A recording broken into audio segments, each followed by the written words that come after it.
Bonjour à tous, bienvenue dans cette nouvelle vidéo. Aujourd'hui, nous allons parler des standards, des normes qui sont utilisées dans le domaine de l'automatisme et du contrôle commande. Donc, sur cette chaîne, on parle de tout ce qui est technologie de contrôle commande. On fait une veille technologique, on présente des tutoriels sur des produits. Il y a déjà pas mal de sujets qui ont été postés. C'est des sujets qui sont postés par des spécialistes dans le domaine, des gens qui ont travaillé massivement dans la partie automatisme contrôle commande, ceux qui sont du personnel compétent certifié. Donc, c'est une initiative de la société CS Automation, intégrateur système basé au Cameroun, qui a déjà à son actif pas mal de projets mis en service. Donc, à titre d'exemple, on a déjà présenté la communication entre SC300 et SC1200, programme pour de compteur de temps de fonctionnement, WinCC Unified en V17 avec le add-on Performance Insight, etc. Donc, avant qu'on ne continue, pour ceux qui posent la question sur le livre, comment est-ce qu'on peut faire pour acheter les livres de Cédric Sindu, etc. Donc, c'est pas très compliqué. Vous allez juste sur Amazon, par exemple, on va passer sur Amazon, et vous allez juste taper dans la barre de recherche de Amazon. Par exemple, tapez ici le grand guide des systèmes de contrôle. Bon, on peut s'arrêter là, hein. Après, il n'y a pas 15 000 livres qui portent ce nom. Bon, là, vous tombez sur le livre et vous cliquez dessus et le livre est présenté. Donc, là, à cette date, bon, il ne reste que cet exemplaire. Bien évidemment, il passe le temps à le réapprovisionner. Donc, voilà comment faire. C'est un livre de 448 pages avec pas mal de sujets. Alors, aujourd'hui, on va parler des normes et standards. Donc, cette présentation n'a pas pour objectif de lister toutes les normes et tous les standards qui existent dans le domaine de l'automatisme. Par ma petite expérience, pour le dire ainsi, j'ai tout au long de ma carrière des projets sur lesquels j'ai travaillé rencontré plusieurs normes et plusieurs standards. Bien évidemment, quand on commence sa carrière, on a tendance à penser que la norme, c'est ce qu'on a appris à l'école. C'est-à-dire, si à l'école, on vous a dit, utiliser un câble de 1,5 carré pour transporter un courant jusqu'à tel nombre d'ampères, on a l'impression que c'est ça la norme. Non, malheureusement, on donne des bons principes à l'école. Bien évidemment, ce qui est déplorable aujourd'hui, c'est que la plupart des formations qui sont dispensées, souvent, ce n'est pas par des gens qui sont des professionnels. Souvent, on fait même des formations qui ne sont pas adaptés ou bien des enseignants sont dépassés, il y a des nouveaux standards qui se créent, etc. Donc, aujourd'hui, moi, je ne vais pas présenter, je ne vais pas dire que à la fin de cette présentation, vous aurez le listing de toutes les normes qui sont sur nom. Parce que, voyez-vous, il y a plusieurs industries qui utilisent les technologies du contrôle commande et il serait totalement audacieux et aberrant de dire qu'on a pu répertorier. Donc, maintenant, c'est des informations qui existent. Vous pouvez fouiller les catalogues de tout ce qui est USC, etc. Vous allez voir les choses. Mais quand je précise ici certains secteurs, c'est pour vous permettre d'aller vite en besoin. Donc, si vous avez un projet, sachez que vous pouvez toujours consulter. Et l'intérêt de travailler avec les normes, c'est parce que ceux qui les ont écrits ont pu mener une réflexion sur le sujet. Donc, quand vous êtes en train de designer une armoire et que vous décidez de choisir les couleurs, par exemple de la filerie de puissance à l'intérieur de votre armoire, ne créez pas. Rapprochez-vous de est-ce que je travaille dans un environnement pour lequel des normes sont applicables et quelles sont les normes qui sont applicables. De la même manière, quand vous avez du matériel installé, etc., si c'est dans un environnement spécifique, est-ce qu'il y a des normes relatives à ça? Donc, et après, la deuxième chose que je veux dire, c'est que ce n'est pas parce que vous possédez la norme que vous possédez la connaissance. Certains même peuvent posséder la norme, ils la lisent, ils ne la comprennent pas. C'est la raison pour laquelle il y a des formations spécifiques, notamment dans tout ce qui est ATEX. Moi, j'ai personnellement fait jusqu'au niveau 2, la formation ATEX, dont j'ai été certifié niveau 2.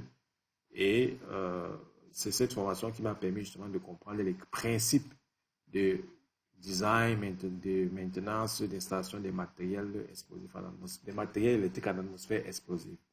Donc, encore une fois, ne prenez pas cette présentation comme agent comptant de dire vous avez une présentation de tous les noms. Vous avez ici l'ensemble, un élément de réponse sur quelques normes et standards qui peuvent être utilisés dans le contrôle commande pour plusieurs industries. Personnellement, j'ai une carrière qui a une forte connotation dans tout ce qui est pétrole, gaz, et je travaille aussi un peu dans l'agroalimentaire, mais euh, ces éléments déjà, c'est une bonne base pour commencer. Donc, on a pu articuler ça en deux grands groupes, hein. Il y a un groupe à gauche, un groupe à droite. Donc, on va parler de sécurité fonctionnelle, le langage de programmation des API, d'ingénierie des câbles, des automates, des projets d'intégration, de l'intégration des systèmes, contrôle dans l'entreprise, des matériels. Alors, on commence ici par tout ce qui est sécurité fonctionnelle. Donc, dans la sécurité fonctionnelle, on a la sécurité machine, la sécurité process et un standard général qui, pour ceux qui font des formations ou qui étudient la sécurité fonctionnelle, on parle d'un standard général qui est comme un standard en fait parapluie parce que c'est de ce standard-là que découlent les autres standards. Donc, dans le standard général, on a un standard qui s'appelle l'IEC 61508 qui est le Functional Safety of Electrical Electronic Programmable Electronic Safety Related System. Donc ça, c'est le standard vraiment parapluie. Et on a au niveau du process, par exemple, la 61 des industries de process. Donc on a la 61 511 qui traite de la sécurité fonctionnelle pour les systèmes instrumentés de sécurité, notamment pour les industries du secteur de process. Et en sécurité machine, il y a deux standards prépondérants. Il y a le 62061 de l'IEC qui traite de la Functional Safety of Safety Related Control System. Ça, c'est pour les machines. Et l'ISO 13849 partie 1. Voilà. Donc, ça, c'est ce qu'on peut dire de la sécurité fonctionnelle. Ensuite, on va venir sur le langage de programmation. Le langage de programmation, même, il manque un langage. On va rajouter ici le graph 7. Je pense qu'il a fait l'objet d'un langage. Ceux qui sont intéressés, allez faire vos recherches. Je ne vais pas apprécier ici, mais je pense que je ne vais pas intégré. Mais je sais qu'il avait fait l'objet d'une normalisation, notamment au niveau de l'Union européenne. Alors, on a un standard pour les blocs fonctionnels pour les systèmes. En l'occurrence, l'IEC 61499, les fonctions blocs. Donc, ici, spécifiquement, sur notre chaîne, vous allez regarder. Il y a une vidéo qui traite de l'IEC 61499 qui présente, en fait, le titre de la vidéo, c'est le nouveau langage de programmation parce que c'est une nouvelle approche en automatisme pour le développement logiciel. Ensuite, on a un langage de programmation des API qui est l'IEC 61131 partie 3. Parce que ce standard 61131, il y a plusieurs parties. Et la partie 3, justement, traite de tout ce qui est, la partie 3 traite de tout ce qui est langage de programmation. Donc, maintenant, au niveau de l'ingénierie, dans tout ce qui est IEC, c'est l'International Electrotechnical Commission. C'est un très grand organisme qui a développé plusieurs normes. Et vous avez aussi l'ISO, qui est aussi un autre organisme qui produit des normes et des standards. Au niveau de l'ingénierie, on va regarder. Il y a l'identification de l'instrumentation. Donc, vous avez le standard ISA 5.1. Et je précise qu'au niveau de ISA, si vous êtes membre ISA, je vous encourage d'ailleurs à le faire. Donc, les membres ISA, en fait, c'est des membres, ils s'organisent en sections. Et notamment au Cameroun, il y a une section qui a été lancée. Et en Afrique, il y a aussi une autre section au Nigeria. Donc, pour plus d'informations, inscrivez-vous, payez votre membership, adhérez à ISA. Ça va vous permettre de booster vos connaissances en instrumentation, de faire partie d'un réseau assez important. Donc, ceux qui sont membres de ISA avec un membership actif, ils peuvent avoir accès à ce standard.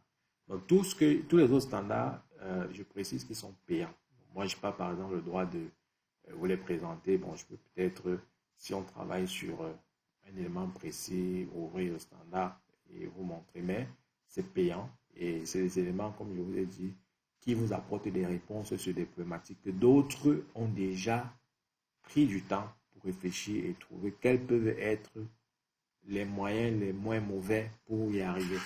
Alors, au niveau des schémas de boucle, il y a un standard ISA 5.4 qui traite des schémas de boucle et instrumentation. Donc, si vous avez des schémas de boucle à réaliser, pas de problème. Qu'est-ce qu'il faut mettre dedans? Quel est le contenu, le minimum d'informations, etc., la présentation. Vous vous référez à ce standard. Au moins, vous savez d'où vous partez. Vous savez que vous êtes tenté de travailler en respectant une certaine manière de faire qui a été pensée par ceux qui ont établi ce standard. Et ISA, c'est une forte communauté. Donc, il y a un autre standard ici. Il y a un autre standard sur les câbles. Notamment, au niveau des câbles d'instrumentation, on a l'IEC 6092-376 qui parle des câbles d'instrumentation. Et on a des standards pour les câbles non propagateurs de flamme. Bien évidemment, il y a un standard qui n'a pas été spécifié. Je ne vais pas le mettre, mais sachez qu'il existe. Donc, c'est un standard pour les câbles résistants au feu. Voilà. On a un standard pour les câbles résistants au feu. Vous pouvez faire votre recherche, vous compléter. Ça existe aussi. Alors, là, on va refermer. On peut refermer ces chapitres.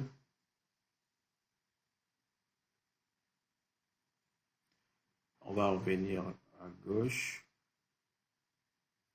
Et ici, il y a un standard sur la cybersécurité. C'est l'IEC 62443. Voilà. Donc, je le précise là. Le titre, vous pouvez le récupérer facilement sur le site de l'IEC. Donc, dans le matériel, on a le matériel en atmosphère explosée, on a l'instrumentation sans fil. Dans l'instrumentation sans fil, par exemple, on va regarder, on a l'ISA 100 qui permet de traiter tout ce qui est Wireless System for Automation. On a aussi tout ce qui est ATEX, donc matériel en atmosphère explosive. Hein. Dans le matériel en atmosphère, on a les standards qui sont plus utilisés en Amérique et en Europe. Donc en Amérique, en Amérique, c'est assez important. On ne va pas tous les parcourir. On a la 60-79 avec plusieurs parties, la 15 à 16, etc. On a le standard de base, la 60-79, qui a plusieurs parties. Et chaque partie traite d'un élément vraiment bien important. En plus de ça, on a la 62-784. On a la 62-990. On a les standards ISO, AEC, etc. Donc, globalement, retenez qu'il y a la 60-079 qui a plusieurs parties. C'est ça le plus important. Et en Europe, on a les directives ATEX. On a la directive ATEX 137, on a la directive ATEX 95. Voilà. Après, ça évolue beaucoup. Hein, donc, certainement, ne soyez pas surpris que dans quelques années, peut-être l'Europe bascule sur l'UEC, etc. Donc aujourd'hui, bien évidemment, il y a des équivalences entre l'IECX, qui est en fait l'ensemble des standards que j'ai présentés avec la TEX. Donc, voilà ce qu'on peut dire à ce niveau. Ensuite, dans l'intégration des systèmes de contrôle dans l'entreprise, on a de manière générale l'ISA 95 qui vous permet de regarder tout ce qui est décomposition. On a les procédés batch qui sont gérés par l'ISA 88, dans les batch contrôle. On a au niveau des projets d'intégration, si vous avez des recettes d'usine à faire, les FAT, des SAT, etc., vous avez un standard qui s'appelle l'IEC 62381, donc Automation System in the Process Industry, qui vous permet de définir les exigences relatives aux recettes usines, aux recettes sur site, aux tests d'intégration. Ensuite, sur les automates aussi, vous avez un standard qui permet programmable. On a parlé tout à l'heure de l'IEC 131, partie 3 pour les langages de programmation. La partie 1 concerne les automates programmables. Voilà ce que j'avais à dire sur tout ce qui est standard au niveau de l'automatisme. J'espère que la vidéo vous a plu, vous a apporté un plus. Et si vous avez des commentaires, n'hésitez pas à les laisser. Si ça vous a plu, un pouce bleu ne vous fera pas de mal. Partagez massivement cette vidéo, partagez la chaîne et à très bientôt sur Parlons Tech.